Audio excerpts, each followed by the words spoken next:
ముందుగా ఒక గంటె కందిపప్పు, ఒక గంటె పెసరపప్పు, ఒక గంటె పచ్చిశనగపప్పు, ఒక గంటె సాయి మినపప్పు గిన్నెలోకి తీసుకోవాలి.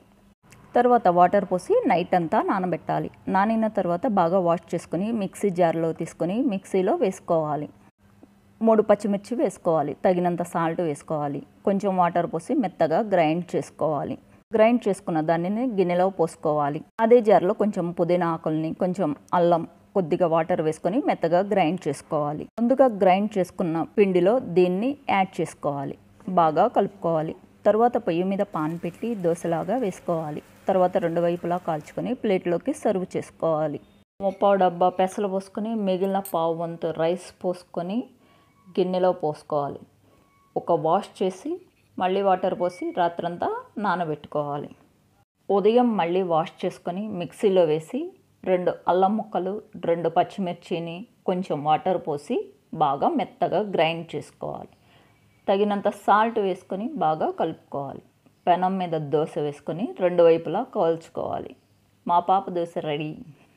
మళ్ళీ ఇంకొక దోశ వేసుకొని ఉల్లిపాయలు, పచ్చిమిర్చి, అల్లం వేసి 2 వైపులా కాలిన తర్వాత పల్లీ చట్నీతో సర్వ్ చేసుకోవాలి. ఒక గ్లాసు ఎర్ర కందిపప్పు గిన్నెలోకి తీసుకొని బాగా వాష్ చేసి మిక్సీ జార్లో వేసి తగినంత ఉప్పు వేసి కొంచెం వాటర్ వేసుకొని మెత్తగా గ్రైండ్ చేసుకోవాలి. చేసుకున్న పిండిని ఒక గిన్నెలోకి తీసుకొని అవసరమైతే కొంచెం వాటర్ యాడ్ చేసుకోవాలి. పైన ఆయిల్ రాసి దోశలాగా వేసుకోవాలి. దోశ 2 వైపులా కాలిన తర్వాత సర్వ్ చేసుకోవాలి. ఒక గ్లాస్ కొలత పెట్టుకుని 1 గ్లాస్ బియ్యం, 1/2 గ్లాస్ పచ్చిశనగపప్పు, 1/2 గ్లాస్ పెసరపప్పు, 1/2 గ్లాస్ కందిపప్పు అన్నీ ఒక గిన్నెలో పోసుకొని 2-3 సార్లు బాగా వాష్ చేసుకొని నీళ్లు పోసి నానబెట్టుకోవాలి. నానిన తర్వాత ఒకసారి వాష్ చేసుకొని మిక్సీ జార్లో వేసి తగినన్ని పచ్చిమిర్చి, చిన్న అల్లం ముక్క, కొంచెం సోంపు, కొంచెం దాల్చిన చెక్క, 2 లవంగాలు వేసుకొని కొంచెం వాటర్ పోసుకొని గ్రైండ్ చేసుకోవాలి. 2 ఎండుమిర్చి కూడా వేసుకొని బాగా గ్రైండ్ చేసుకోవాలి. గ్రైండ్ చేసుకున్న తర్వాత గిన్నెలోకి తీసుకొని తగినంత సాల్ట్ వేసి బాగా కలబెట్టుకోవాలి. సాల్ట్ వేసాము, కలబెట్టాము, ఇంకా దోశ వేసుకోవడమే అని వీడియో స్కిప్ చేయకండి. తర్వాత సన్నగా కట్ చేసిన ఉల్లిపాయలు, కొంచెం కొత్తిమీర, ఎండు కొబ్బరి కానీ పచ్చి కొబ్బరి కానీ వేసుకొని బాగా కలబెట్టుకోవాలి. తర్వాత పెనం మీద నెయ్యి రాసి కొంచెం మందంగా దోశలాగా వేసుకోవాలి. 2 వైపులా బాగా కాలిన తర్వాత సర్వ్ చేసుకోవాలి.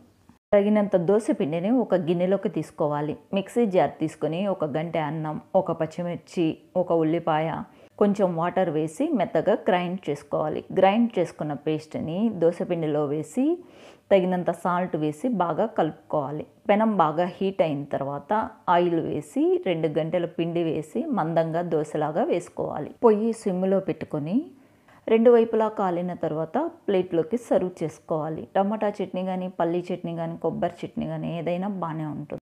మినపగుళ్ళు 1/2 కప్పు, కందిపప్పు 1/4 కప్పు, పచ్చిశనగపప్పు 1/4 కప్పు, ఎర్ర కందిపప్పు 1/4 కప్పు, పట్టు పెసరపప్పు 1/4 కప్పు, సగ్గుబియ్యం 1/4 కప్పు, రైస్ 1/4 కప్పు, మెంతులు 1 స్పూన్ వేసి 2-3 సార్లు బాగా వాష్ చేసుకోవాలి. వాష్ చేసిన తర్వాత వాటర్ పోసి నైట్ అంతా నానబెట్టుకోవాలి. బాగా నానిన తర్వాత వాష్ చేయకుండానే మిక్సీలో వేసి తగినంత అల్లం, పచ్చిమిర్చి వేసి లైట్గా వాటర్ వేసి బాగా మెత్తగా గ్రైండ్ చేసుకోవాలి.